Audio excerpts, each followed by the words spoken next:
నమస్కారం అండి. నేను డాక్టర్ మోవా శ్రీనివాస్ మాట్లాడుతున్నాను. ఇవాళ మనం ఒక ఇంట్రెస్టింగ్ టాపిక్ గురించి మాట్లాడదాం. మన కల్చర్‌లో తిండి అనేది ఒక భాగం. సో, మనం ఆరోగ్యంగా ఉండడానికి, అలాగే జబ్బు పడటానికి కూడా తిండే కారణం. ఈ తిండి ఒకళ్ళకి వాళ్ళ వాళ్ళ రుచుల బట్టి మారుతుంది అనుకుంటాం గానీ, దీనిలో చాలా భాగం అంటే ఈ 70, 80% మన ఆహ్, ఫ్యామిలీ, అలాగే మన కల్చర్ ఈ 2 ప్రోగ్రామ్ చేయడం వల్ల మనకి తిండి అలవాటయింది. సో, ఇప్పుడు మనం తినే తిండి పక్క రాష్ట్రం వాళ్ళు తినరు. మనం తినే తిండి నార్త్ ఇండియా వాళ్ళు తినరు. మన భారతదేశంలో తినే తిండి యూరోప్‌లోనో, అమెరికాలోనో తినరు. ఎవరికి వాళ్ళకి వాళ్ళ తిండే రుచికరమైనది. ఎందుకు? వాళ్ళకది అలవాటు కాబట్టి. తప్ప మన రుచులు కూడా చాలా వరకు మనకు ప్రోగ్రామ్ చేయబడ్డాయి. మనకి చిన్నప్పుడు మన ఇంట్లో పెట్టినటువంటి ఒక 10 రుచుల్లో ఒకదాన్ని మనం సెలెక్ట్ చేసుకుంటాం. కొత్త రుచి మనకు తెలీదు. చాలా వరకు ఇప్పుడు ఉత్తర భారతదేశంలో కానివ్వండి, నార్త్ ఈస్ట్‌లో కానివ్వండి, ఇప్పుడు చుట్టుపక్కల అంటే దేశంలోని మారుమూల ప్రాంతాల్లోనో, మిగతా దేశాల్లోనో పూర్తిగా వాళ్ళు ఏమి తింటారో కూడా మనకు తెలీదు కదా! మనకు తెలిసిన రుచులే 2, 3 అదే పట్టుకొని మనకి ఇదే ఇష్టం అదే తింటాం. కొత్తవి ట్రై చేయడం కూడా మనకు భయం. మనం ఇప్పుడు లండనో, ప్యారిసో వెళ్ళామనుకోండి అక్కడ కూడా ఇడ్లీ దొరుకుతుందా అని చూస్తాం. అక్కడ కూడా అన్నం దొరుకుతుందా అని చూస్తాం. ఎందువల్ల చాలా వరకు ఇది మన కల్చరు, మన ఫ్యామిలీ మనని ప్రోగ్రామ్ చేశాయి. తిండి తింటే కొలెస్ట్రాల్ వస్తుంది.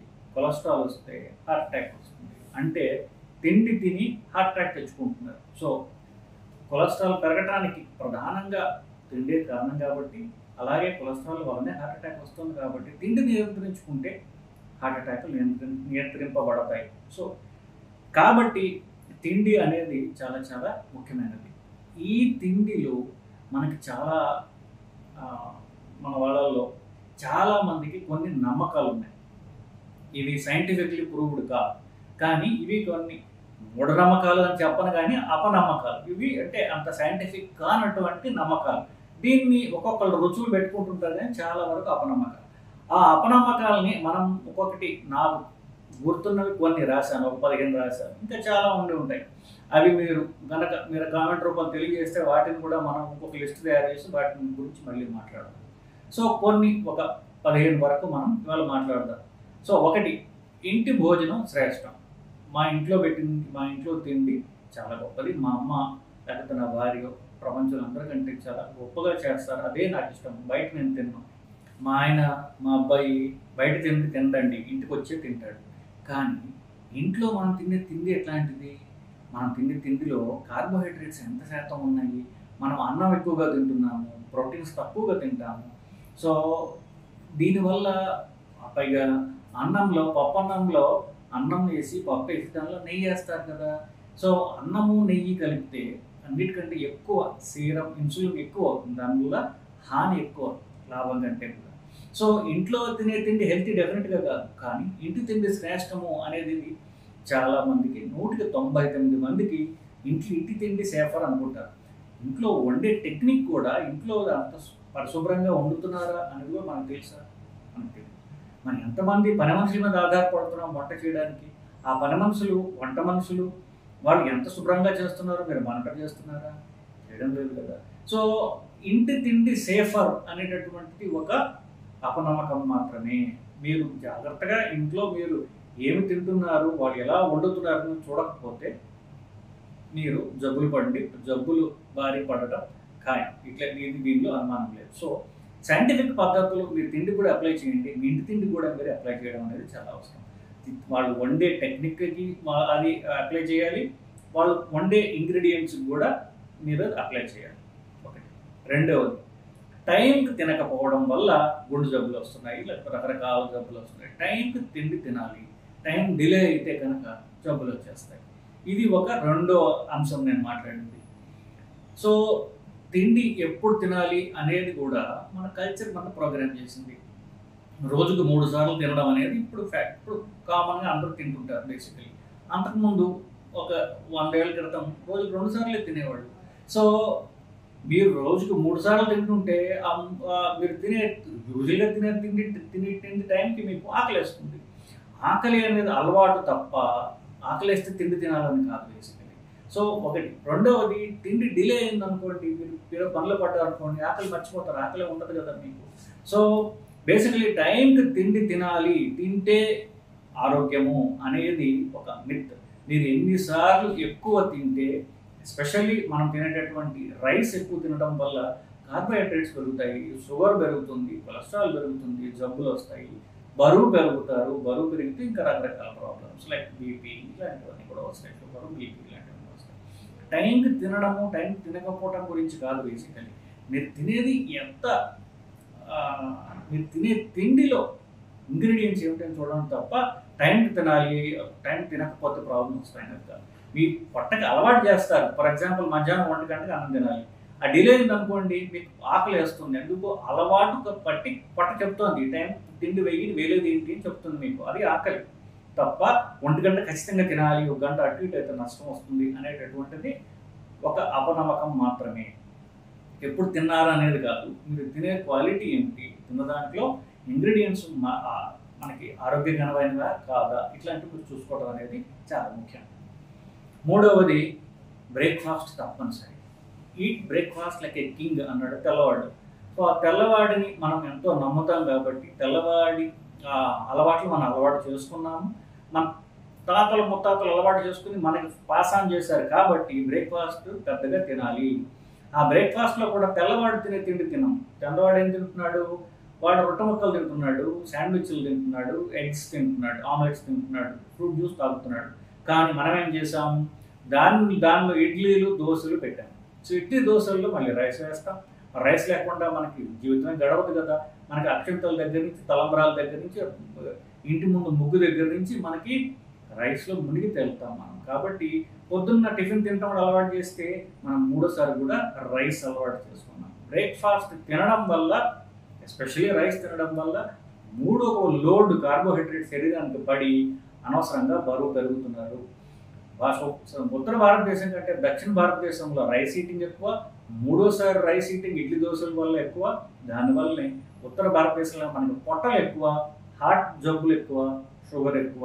ఇన్ఫ్యాక్ట్ ప్రపంచంలోనే అత్యధిక షుగర్ ఉన్నటువంటి దేశము భారతదేశము, దాంట్లో కూడా సౌత్ ఇండియా.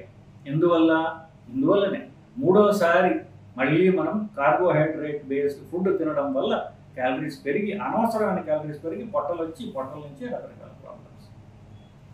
బ్రేక్ఫాస్ట్ తినకపోతే మంచిది. ఎందువల్లంటే బ్రేక్ఫాస్ట్ తినడం వల్ల రాత్రి 8ంటికి మీరు భోజనం చేసిన అన్నం పొద్దున కల్లా అరగడానికి 12 గంటలు పడుతుంది.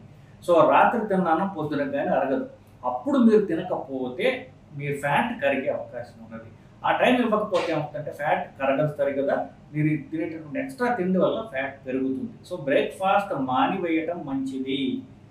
ఆ టైంలో మీకు కావాలంటే ద్రవ పదార్థాలు తీసుకోండి, ఇంకా కావాలంటే క్యాలరీస్ తక్కువ ఉన్నటువంటి ఓట్స్ కానివ్వండి, లేకపోతే పప్పు దినుసులతో చేసినవి ఏమన్నా తీసుకోండి తప్ప కార్బోహైడ్రేట్ బేస్డ్ ఇడ్లీలు ఇట్లాంటివి. అంటే ఇడ్లీల్లో అన్ని కార్బోహైడ్రేట్ కాదు, ఇడ్లీల్లో కొంత రైస్ వేయకుండా మీరు కనుక ఒట్టి మినపప్పుతో చేసుకున్న, పెసరపప్పుతో చేసుకున్నటువంటివి పెసరట్లు కానివ్వండి, గారెలు కానీ ఇట్లాంటివి, వడలు ఇట్లాంటివి తిన్నట్లయితే కనుక కొంచెం క్యాలరీస్ తగ్గుతాయి.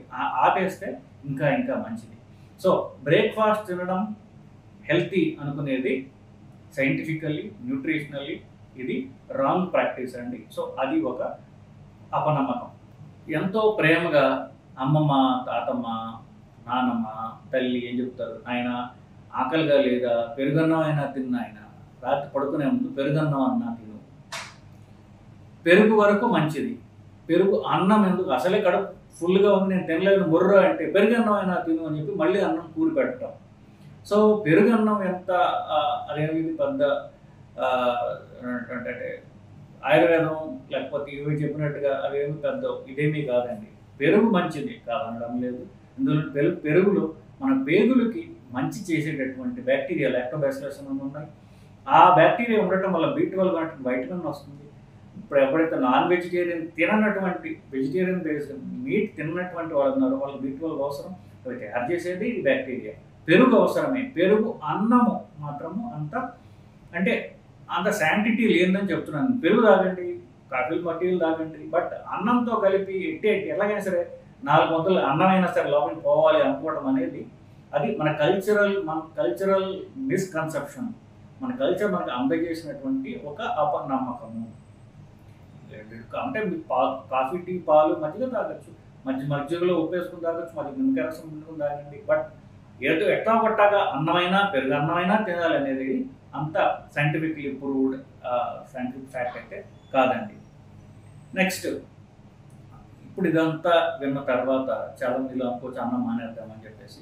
నేను నా దగ్గరికి వచ్చే వాళ్ళందరికీ కూడా మీరు అన్నం మానేసేయండి, రైస్ మానేస్తే కానీ మీరు బరువు తగ్గరు అని చెప్తూ ఉంటాను బేసికలీ. సో ఫస్ట్ టైం అంటే బాగానే ఉంటుంది. సో రెండోసారి వచ్చి మీరు చెప్పినట్టు మానేసామంటే ఇంకా ఫుల్ గ్యాస్ వచ్చేసింది. గ్యాస్ రావడం వల్ల మళ్ళీ అన్నం తినడం మొదలుపెట్టాను. నా వల్ల కాదు అన్నం ఆపడం. మీరు చెప్పారు కదా, నేను మోటివేటెడ్గా ఉన్నాను కానీ నా పొట్ట, నా శరీరం నాకు సహకరించడం లేదు అనేటటువంటిది పేషెంట్లో కామన్గా ఉన్నటువంటి కంప్లైంట్. దీనికి ఏమంటారంటే ఈ ప్రాబ్లమ్ నిజానికి సరైనదే. ఈ ప్రాబ్లం అనేది జనరల్గా ఉంటుంది. ఎందువల్లంటే పుట్టిన సంవత్సరం లోపలే 10 నెలలకు 11 నెలలకు అన్నప్రాసం చేస్తున్నాం కదా. తల్లిదండ్రులు పిల్లవాడు అన్నం తినక బక్కచిక్కిపోయాడు, అన్నం పెట్టి వీడిని లావు చేయాలని చెప్పేసి సంవత్సరానికల్లా వాడికి అన్నం అలవాటు చేసేస్తాం. సో నాలాంటి వాడెవడో 40కో 50కో తగిలి అన్నం మానేసేయరా అంటే 40 ఏళ్ల పాటు లేదా 50 ఏళ్ల పాటు రోజుకు 3 పొద్దుల అన్నం తిన్న పొట్టలకి నేను వచ్చి అన్నం ఆపమన్నాను అనుకోండి, ఇబ్బంది కదా. అలాగ తినడం అలవాటు అయిపోయినటువంటి శరీరాలకి మనందరం అంతే.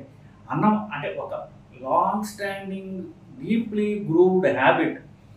చాలా కాలంగా మనం చేసి దాన్ని ఎంజాయ్ చేయడం అలవాటు చేసుకున్నాం. నిజంగా ఎంజాయ్మెంట్ లేదు, అలవాటు చేసుకున్నాం.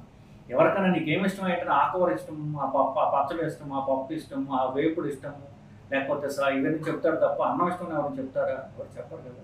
అన్నము మనకి ఇష్టమైనవి తినడానికి మాధ్యమం తప్ప అన్నం ఇష్టమైన వాడు ఎవరు ఉండడు. అన్నం పొట్ట నింపుకోవడానికి తప్ప మన రుచులు మనం తినడానికి ఈ పొట్టకి అన్నం అనేది మనం ఒక మాధ్యమంగా తీసుకున్నాం తప్ప అన్నం తినాలి అనేది బేసికలీ కాదు. సో ఇంత అలవాటు అయిపోయినటువంటి అన్నాన్ని సడన్గా మనం మానేస్తే, తగ్గిస్తే పొట్ట కొంచెం రివోల్ట్ అవుతుంది, పొట్ట గోల పెడుతుంది. నువ్వు ఫుల్గా పెట్టట్లేదు, నాకు అలవాటు ఎందుకు పెట్టట్లేదు, నాతో పని చేస్తున్నావు అని చెప్పేసి పొట్ట గోల పెట్టడం సహజం. కానీ మనకు ఉన్నటువంటి చెడు అలవాట్లు వదిలించుకోవాలి, మంచి అలవాటు చేసుకోవాలన్నప్పుడు కొంచెం ఓపిక బట్టి ఒక్క వారం రోజులు 10 రోజులు ఓపిక పెట్టినట్లయితే పొట్ట అడ్జస్ట్ అవుతుంది.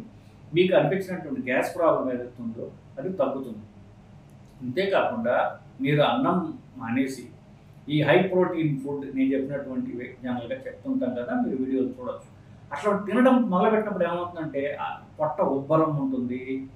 ఒక్కసారి మలం ఏదైతే ఉందో, స్టూల్ ఏదైతే ఉందో అది నీళ్ళగా రావచ్చు. అంటే అంత పూర్తిగా విరోచనాలలాగా రాదు, కొంచెం లూజ్లీ ఫార్మ్డ్ స్టూల్ వస్తుంది. సో ఇది ఎందుకు? పొట్టకి పేగులకి మనము సుఖం అలవాటు చేసాం. సో ఉప్మా లాంటి తిండికి పెట్టామనుకోండి, అది ఏం పని చేయాలి? మీరు ఆల్రెడీ పెద్దగా ఉంటుంది అది. మీరు అట్లా పొట్ట పడేయగానే పొట్ట పని చేయక్కర్లేదు కదా, అబ్జర్వ్ అయిపోతుంది. సో పేగులకు కూడా ఏం పని లేదు. సో మీరు పేగులు పడేయగానే పేగులు పనే ఉంది, అరిగించాల్సిన పనే లేదు కదా, ఆల్రెడీ మెత్తగా చక్కగా ఉంది. సో అది పేగులు పడంగానే అది రక్తంలోకి వెళ్ళిపోతుంది అది. సో పేగులకి పొట్టకి బద్ధకం అలవాటు చేసాం, దానికి పని చేసే అవసరమే లేకుండా మనం వాటిని ఎంతకాలం పెంచి పోషించాం బేసికలీ. ఇప్పుడు వాటికి మీరు ఈ ప్రోటీన్ ఫుడ్ అని, లేకపోతే ఫ్రూట్స్ అని, ఫైబర్ ఎక్కువ ఉన్నటువంటి తినాలని, మొలకలని తినడం వల్ల ఏమవుతుంది? పని చేయాల్సి వస్తుంది వాటికి. సో ఒక బద్ధకమైనటువంటి ఒక ఉద్యోగికి సడన్గా మీరు పని చెప్పారనుకోండి, వాడు గింజుకుంటాడు, తిడతాడు, మిమ్మల్ని గోల చేస్తాడు, ఈ లంచం అడుగుతాడు, పని మాత్రం చేయడు. సేమ్ పట్టా పేగులు అంతే. సో ముందు మొరాయిస్తే వాటిని, కానీ వాటికి మంచి అలవాటు చేయాలి కాబట్టి మనం మెల్లగా వాటిని బతిమాలి అదే తిండి కంటిన్యూ చేస్తూ ఉంటే మెల్లగా వారం రోజులు 10 రోజులకి వాటికి పని చేయడం అలవాటు అవుతుంది. మీరు తిన్న తిండి అలవాటు చక్కగా అది డైజెస్ట్ చేసి పొట్ట అలాగే పేగులు కూడా మీకు మళ్ళీ నార్మల్ స్టేజ్కి వచ్చేస్తుంది. ఈ ఉబ్బరాన్నే గ్యాస్ అంటారు కదా. సో ఈ పొట్ట ఉబ్బరంగా ఉండటం, అజీర్తి ఎలాగైతే ఉంది, ఈ స్కూల్ సరిగా రాకపోవడం, ఇవన్నీ పోయి మీ పేగులు చక్కగా పనిచేయడం మొదలెట్టాయి. పేగులకి ఎక్సర్సైజ్ అనమాట. శరీరానికి ఎక్సర్సైజ్ చేసినట్టుగా పేగులకు కూడా ఎక్సర్సైజ్ అవసరం. ఇదే మనం ఇచ్చేటటువంటి ఎక్సర్సైజ్. తర్వాతది హార్ట్ అటాక్లు తక్కువ రావాలంటే కొలెస్ట్రాల్లో హెచ్డిఎల్ అనేటటువంటి భాగం ఎక్కువ ఉండాలి. HDL is a protective cholesterol. HDL ఎక్కువ పెట్టుకోవడం ద్వారా హార్ట్ అటాక్లు నివారింపబడతాయి. చెడు కొలెస్ట్రాల్ని అదే తగ్గించేసుకుంటుంది, దాని పని అది చేసుకుంటుంది. హెచ్డిఎల్ పెంచే మార్గాలు ఏమిటి అని ఆలోచిస్తే, ఒకటి చేప తినడం, లేదా చేప ఆయిల్ క్యాప్సూల్స్ వేసుకోవడం, లేదా 2 ఎక్సర్సైజ్ చేయడం. సో అంటే మామూలుగా కాకుండా కనీసం రోజుకి మీరు 2 గంటల పాటు ఎక్సర్సైజ్ చేసిన వాళ్ళకి, లేదా long distance cycling, long distance running చేసిన వాళ్ళకి హెచ్డిఎల్ అనేది పెరుగుతుంది. లేదా నేను చెప్పినట్టుగా ఫిష్ తినేవాళ్ళు పెరుగుతుంది. మూడవది, అది ఎవరికి చెప్పకండి, ఇది మామూలుగా అది బయట చెప్పకూడదు, కానీ మీరు నా ఫ్రెండ్స్ కాబట్టి నేను చెప్తున్నా, ఆల్కహాల్ తాగితే హెచ్డిఎల్ పెరుగుతుంది. బట్ హెచ్డిఎల్ కోసం ఆల్కహాల్ తాగితే మిగతా జబ్బులు వస్తాయి. సో ఈ 3 పద్ధతుల ద్వారా మనం హెచ్డిఎల్ పెంచుకోవచ్చు. ఇప్పుడు చేప తినమని చెప్తున్నాం. సో ఇంకా వెజిటేరియన్స్కి మనం సరే వాళ్ళకి వేరే పద్ధతులు ఉంటాయి. క్యాప్సూల్స్ వేసుకోవచ్చు, ఫిష్ ఆయిల్ క్యాప్సూల్స్ వేసుకోవచ్చు వాళ్ళు, లేదా పువ్వు అంటారు, పాలీ అన్సాచురేటెడ్ ఫ్యాటీ యాసిడ్, ఆ క్యాప్సూల్స్ దొరికితే దాన్ని వేసుకోవచ్చు. ఇకపోతే వెజిటేరియన్స్ అనుకోండి, పాపం వాళ్ళకి అలవాటు లేదు, వాళ్ళ ఆచార వ్యవహారాలకు విరుద్ధం, వాళ్ళని ఏం అనలేము. కానీ ఎవరైతే చేప ఇంట్లో తింటారో వాళ్ళని చేపలు తినండి అన్నాం అనుకోండి, చేపల వాసన అండి, మేము తినాం. సో ఇప్పుడు చేప తింటే ఒంటికి మంచిది. సో అది వాసన లేకుండా ఎలా తినాలో మనం అలవాటు చేసుకోవాలి తప్ప, నేను వాసన కాబట్టి తినకపోవడం అనేది ఏంటంటే అది తెలివైన పని కాదు కదా. సో చేప తినండి అయ్యా, మీకు హార్ట్ అటాక్స్ తగ్గుతాయి. అది ఎలా తినాలో చూసుకోవాలి, ఆ వాసన ఎలా పోగొట్టాలో చూసుకోవాలి. యూట్యూబ్లో చూడండి, గూగుల్లో చదవండి, మీ ఇంట్లో వాళ్ళకి అలవాటు చేయండి తప్ప చెప్తాను. ఈ ఇష్టాలు మనకి ఆరోగ్యకరమైన ఇష్టాలు ఉండాలి. ఇలాగే ఆల్కహాల్ తాగే వాళ్ళు ఉంటారు, బాబు మీరు ఆల్కహాల్ తాగద్దు నాయన, రెడ్ వైన్ తాగండి, తాగడం ద్వారా హెచ్డిఎల్ పెరుగుతుంది, మీ హార్ట్ అటాక్లు తగ్గుతాయి, మెల్లమెల్లగా ఆల్కహాల్ని దూరం అవ్వచ్చు అని చెప్పాం అనుకోండి. మీరు హెచ్డిఎల్ మీరు రెడ్ వైన్ తాగమంటారు, అది మందు వాసన వేస్తుందండి, మేము తాగలేము. సో చేప తినడం కానివ్వండి, రెడ్ వైన్ తాగడం కానివ్వండి, దానివల్ల మనకు ఆరోగ్యం కుదుట పడుతుంది, ఆరోగ్యం ఇంప్రూవ్ అవుతుంది అనుకున్నప్పుడు మంచి అలవాటు చేసుకోవాలి, చెడు అలవాట్లు తగ్గించుకోవాలి. మనకి ఏది మంచిదో అది మనకి ఇందుకు ఇష్టం లేకపోయినా ఇష్టమయ్యేటట్టుగా చేసుకోవాలి, ఎందుకు మనకు ఆరోగ్యం కాబట్టి. So learn to enjoy what is good. So దాన్ని ఎలా తినాలో ఆలోచించాలి. చేప వండమని మీ ఆవిడ చెప్పారు అనుకోండి, వాసన లేకుండా ఎలా చేయించాలో అనేది మీకు చదివి వాళ్ళతో మాట్లాడి గూగుల్లో చూసి ఆవిడకి నేర్పించండి, చేపలు చేయించుకుని అలా తినండి. ఇకపోతే గుడ్డు తినండి. గుడ్డులో కార్బోహైడ్రేట్స్ 0 ఉంటాయి, దాంట్లో ప్రోటీన్ చాలా ఈజీగా అరిగేటటువంటి ప్రోటీన్. సో గుడ్డు తినండి నాయనలా అని చెప్పాను అనుకోండి. సో గుడ్డు తినేటప్పుడు మళ్ళీ గుడ్డు తెల్ల తినాలా, సొన తినాలా, సొన లోపల ఉన్నటువంటి పసుపు సొన అది మనం పారేయాలా. సో ఇట్లాంటి క్వశ్చన్లు వస్తుంటాయి. గుడ్డు అంటే నా దృష్టిలో తెలుపు white part plus yellow part, తెలుపు ప్లస్ పసుపు 2 కలిపి తింటే అది ఆరోగ్యము. తెలుపు సొనలో ఆల్బుమిన్ మాత్రమే ఉంది, ప్రోటీన్ మాత్రమే ఉంది. కానీ ఈ పసుపు దాంట్లో రకరకాల వైటమిన్స్ ఉంటాయి, సాచురేటెడ్ కొలెస్ట్రాల్ ఉంటుంది. కానీ ఆ సాచురేటెడ్ కొలెస్ట్రాల్ కార్బోహైడ్రేట్ రహితంగా, అంటే మీరు అన్నంలో ఆమ్లెట్ వేసుకుని తినకుండా ఒట్టి ఆమ్లెట్ తింటే, ఒట్టి గుడ్డే తింటే, ఆ సాచురేటెడ్ ఫ్యాట్ మనకి అవసరమైన, మనకి మంచి చేసే, మన హార్మోన్స్కి మంచి చేసే, హార్మోన్స్ తయారు చేయడానికి ఫ్యాట్ కావాలి, సాచురేటెడ్ ఫ్యాట్ కావాలి. అలాంటి సాచురేటెడ్ ఫ్యాట్ ఈ గుడ్డు పసుపు సొనలో ఉన్నది. గుడ్డు తినాలి అంటే తెలుపు ప్లస్ పసుపు కలిపి తినవలేము తప్ప, పసుపు పారేయటం వల్ల ఎంతో విలువైనటువంటి వైటమిన్ డి, అలాగే రకరకాల వైటమిన్స్ ఇవన్నీ కూడా ఆ పసుపు సొనలో ఉంటాయి. అవి పారేయటం వల్ల మనకి దాని నుండి వచ్చేటటువంటి పోషకాహారం మనం పొందడం లేదు. ఇదొకటి. ఇకపోతే ఉప్పు చాలా ఎక్కువ తింటారు, ఉప్పు మానేయమని చెప్పడం డాక్టర్లు చాలా పరిపాటి. ఎవరైతే బీపీ ఉంటుందో అందరూ ఉప్పు మానేసేయమని చెప్పడం పరిపాటి. సో ఉప్పు మానేయండి అంటే ఉప్పు 0 చేయమని కాదు, ఉప్పు 0 చేయలేరు కూడా. ఎందువల్ల మీరు కూరలో ఉప్పు వేయలేరు, కానీ ఆల్రెడీ వెజిటబుల్స్లో ఉన్నటువంటి కొంత ఉప్పు ఆల్రెడీ ఉంటుంది. సో పూర్తి ఉప్పు రహితంగా చేయడం అనేది అంత ప్రాక్టికల్ కాదు ఒకటి. రెండవది సోడియం అనేది ఉప్పులో ఉన్నటువంటి సోడియం క్లోరైడ్ అంటాం చూస్తారా, అది జీరో చేసినట్లయితే కూడా శరీరానికి హాని.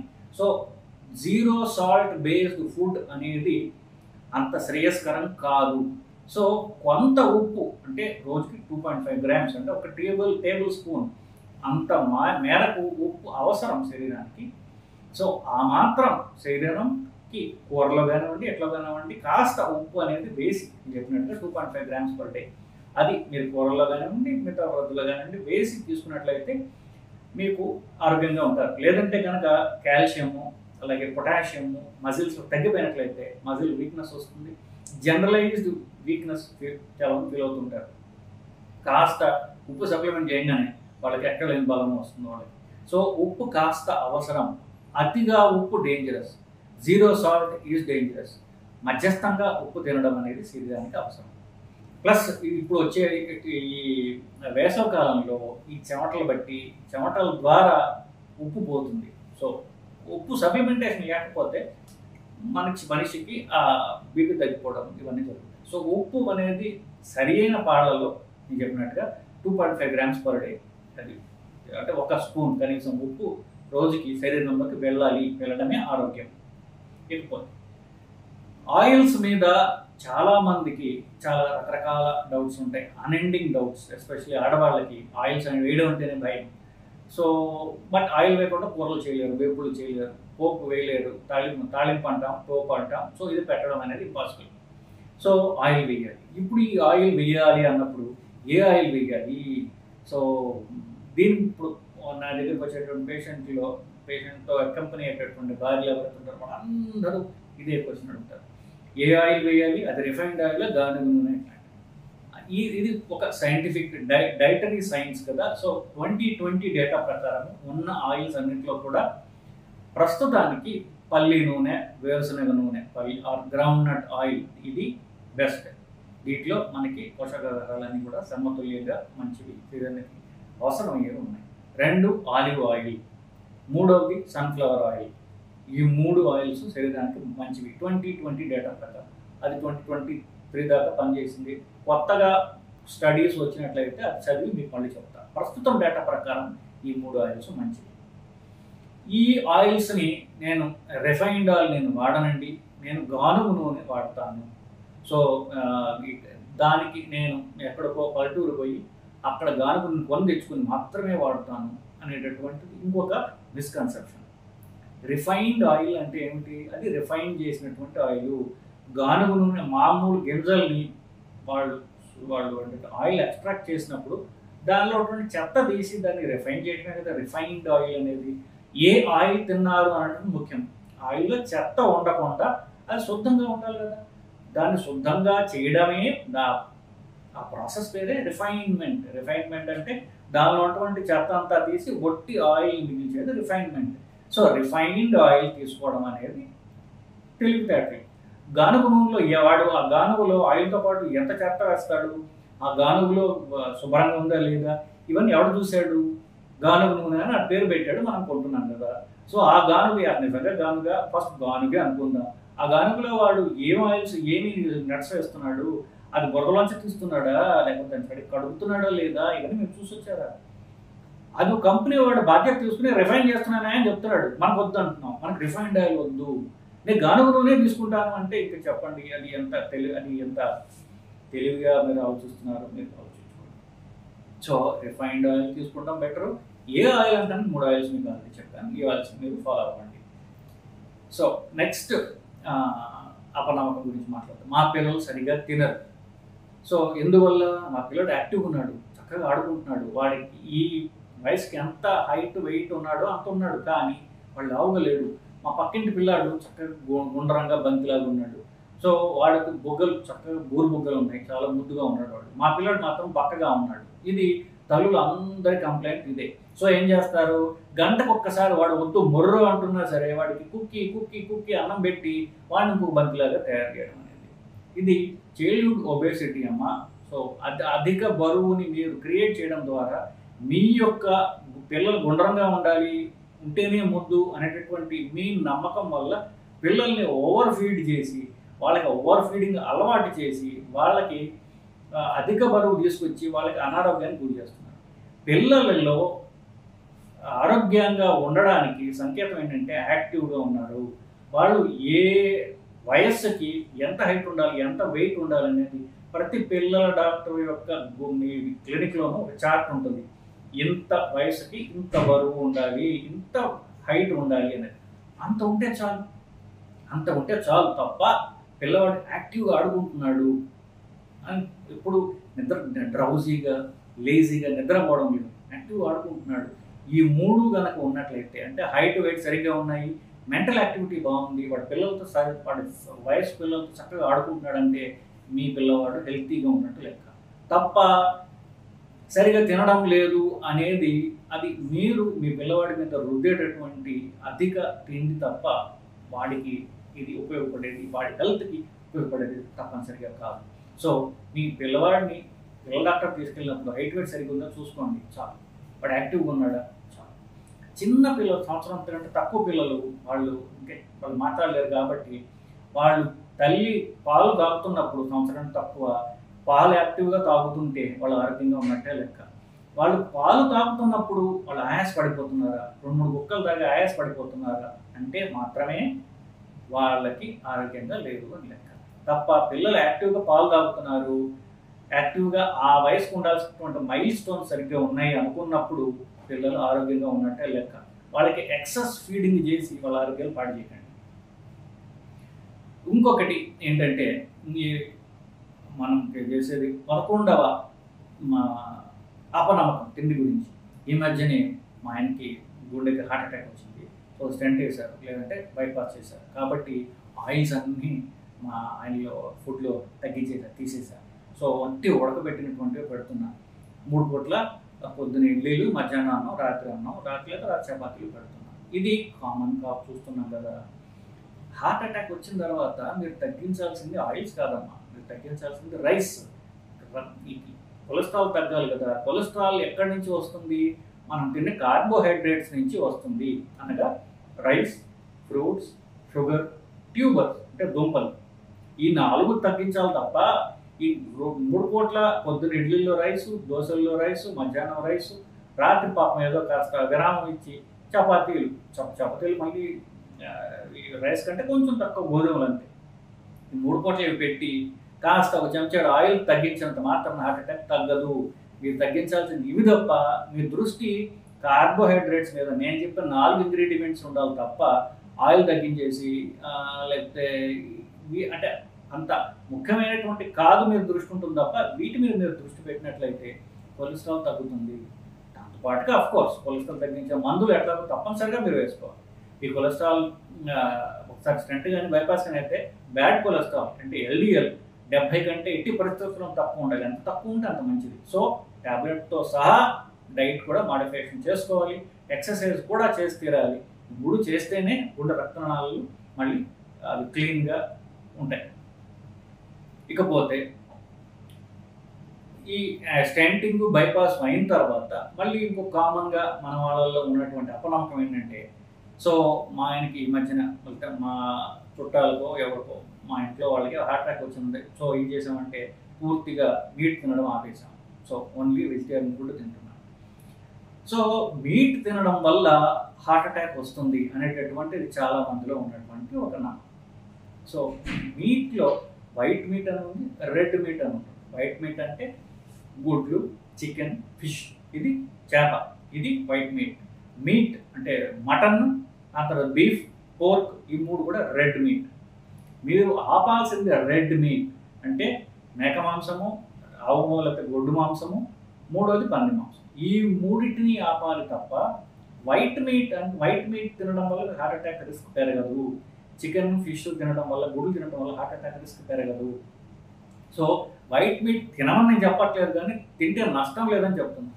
సో వైట్ మీట్ మీరు ఆపాలి తప్ప రెడ్ మీట్ని అవాయిడ్ చేయండి. వైట్ మీట్ని ఎలా చేయొచ్చు, ఆపేస్తే ఇంకా మంచిది. కానీ ఇంతకంటే ముఖ్యమైన రైస్ ఆపడానికి, కార్బోహైడ్రేట్స్ ఆపడానికి ప్రయత్నం చేయాలి తప్ప మీరు దృష్టి దాని మీద ఉండాలి. సో అంత తప్ప మీరు మీట్ మీదకి పెట్టి 3 పూట్ల అన్నం పెట్టినట్లయితే మీరు ఏమీ లాభం చేయడం లేదు. సో రైస్ ఆపండి, రెడ్ మీట్ ఆపండి, వైట్ మీట్ కావాలంటే తినండి, తినకపోయినా కూడా పర్వాలేదు, నో ప్రాబ్లం. ఇకపోతే నీకు ఆల్కహాల్ తాగుతావు, సిగరెట్ తాగుతావు అంటే చచ్చా సార్ నేను సిగరెట్ తాగను, డ్రింక్ తాగను, కనీసం టీ కాఫీ కూడా తాగను. సో సిగరెట్టు ఆల్కహాల్ ఎంత హానికరమో టీ కాఫీలు కూడా అంతే హానికరమైనటువంటిది చాలా మందిలో ఉన్నటువంటి ఒక నమ్మకం. టీ కాఫీ అంటే ఏమిటంటే మనం చేసే టీ కాఫీలో ఒక చెంచా కాఫీ పౌడర్ వేసినట్లయితే ఆ కప్పు మొత్తం కూడా పాలు, దాంట్లో ఇంకొక చెంచా షుగర్, ఇది మనం చేసేటటువంటి కాఫీ. టీ కూడా మోస్తరుగా ఇలాగే ఉంటుంది. దీనివల్ల షుగర్ మల్టిపుల్ టైమ్ షుగర్ తాగుతున్నాం, పాలు తాగుతున్నాం, పాలలో ఉన్నటువంటి క్యాలరీస్ మనకు పోతున్నాయి. సో ఇది ఒక రకంగా చెప్పాలంటే హానికరమే, నేను కాదంటా. కానీ యాక్చువల్ కాఫీ, బ్లాక్ టీ కనుక మీరు తాగినట్లయితే బ్లాక్ కాఫీ యాక్చువల్లీ మన ఆకలి చంపుతుంది. పొద్దున్న బ్రేక్ఫాస్ట్ వద్దు అని నేను ఎప్పుడైతే చెప్తానో, పొద్దున్న మీరు బ్లాక్ కాఫీ తాగినట్లయితే తాగితే అది ఆకలిని తగ్గిస్తుంది, మీ బుర్రని స్టిమ్యులేట్ చేస్తుంది. సో ఈ నీరసము, ఈ తిండి తినకపోవడం వల్ల వచ్చేటువంటి నీరసం ఏదైతే ఉందో బ్లాక్ కాఫీ తాగితే బుర్ర వెంటనే ఉత్తేజితం అవుతుంది. బ్లాక్ కాఫీలో క్యాలరీస్ ఏమున్నాయి? 0 క్యాలరీస్. అంతగా కావాలనుకుంటే, నీరసంగా ఉందనుకుంటే అదే బ్లాక్ కాఫీలో మీరు కాస్త కొబ్బరి నూనె కానివ్వండి, నెయ్యి కానివ్వండి, వెన్న కానివ్వండి వేసినట్లయితే దాన్ని బుల్లెట్ ప్రూఫ్ కాఫీ అంటారు. అది తాగడం వల్ల మీ క్యాలరీస్ వస్తాయి, గుడ్ క్యాలరీస్, అవి బుర్ర కూడా యాక్టివ్గా అవుతుంది. సో కాఫీ అంటే బ్లాక్ టీ తప్ప కాఫీ టీలలో పంచదార, పాలు వేసుకుని తాగినట్లయితే అది డెఫినెట్గా ఆరోగ్యకరమైన కాఫీ. సో లాస్ట్ పాయింట్ ఏంటంటే, మా ఆయన బయటికి వెళ్ళి పచ్చిమిరకాయ బజ్జీలు నా చిరుతిళ్ళు తింటారండి, ఇంటికి వచ్చి మాత్రం తింటూ. సరేనమ్మా, నువ్వేం ఆల్టర్నేటివ్ ఇస్తావు? నేను పొద్దున్న చక్కగా 6-7 ఇడ్లీలు పెడతాను, లేదా 4 దోశలు పెడతాను, మధ్యాహ్నం చుట్టుగా భోజనం పెడతాను, రాత్రి కూడా కాస్త పెరుగన్నం గట్టిగా పెడతాను. ఆ చిరుతిళ్ళు మంచివా, 3 పూట్ల అన్నం తినడం మంచిదా? ఇది పాయింట్ బేసికలీ.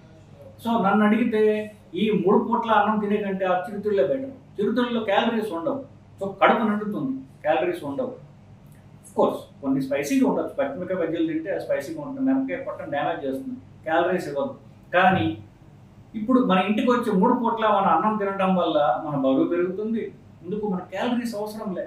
మనకి 18 ఏళ్ళు దాటిన తర్వాత మన బరువు పెరగడం లేదు, ఎత్తు లేకపోతే పెరగడం లేదు కదా, బోన్స్ గ్రోత్ లేదు కదా, అవయవాల గ్రోత్ లేదు కదా, క్యాలరీస్ అవసరం లేదు. బండి నడవడానికి ఎంత ఛార్జ్ అవసరమో ఫోన్కి అంతే అవసరం. సో ఫోన్ నడవడానికి ఇంత ఛార్జ్ కావాలంటే అంతే, దాన్ని ఓవర్ ఛార్జ్ చేస్తే ఉపయోగం ఏముంది? ఫోన్ పాడవడం తప్ప.